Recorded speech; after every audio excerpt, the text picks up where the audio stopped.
இங்கு வந்திருக்கும் ஆசிரியர் பெருமக்களுக்கும் தோழர் தோழிகளுக்கும் எனது முதல் கண் வணக்கத்தை தெரிவித்துக் கொள்கிறேன். நான் இப்பொழுது எனக்கு பிடித்த தலைவர் ஜவஹர்லால் நேரு அவர்களை பற்றி பேச போகிறேன். நேரு இந்தியாவின் விடுதலை போராட்ட வீரர் ஆவார்.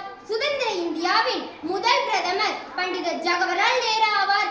அவர் 1889ஆம் ஆண்டு நவம்பர் 14ஆம் தேதி அலகாபாத்தில் பிறந்தார். அவர் தந்தையின் பெயர் பண்டிட் மோதிலால் நேரு, அவரது தாயார் பெயர் ஸ்ரூப் ராணி ஆவார். நேருவிற்கு குழந்தைகள் என்றால் மிகவும் பிரியம். குழந்தைகள் இவரை நேரு மாமா என்று அழைப்பர். நேருவின் பிறந்த நாளை குழந்தைகள் தினமாக கொண்டாடுகிறோம்.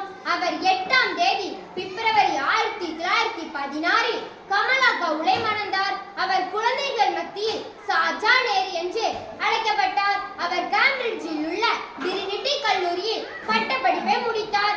அவர் ஒரு இந்திய சுதந்திர ஆர்வலர் ஆவார். அவர் டிஸ்கவரி ஆஃப் இந்தியா என்ற சுயசரிதையை எழுதியுள்ளார். சுதந்திர இந்தியாவின் பிரதம மந்திரியாக விதியுடன் முயற்சி செய்யுங்கள் என்ற அவரது தொடக்க உரை இந்திய மக்கள் மத்தியில் மிகவும் பிரபலமானது.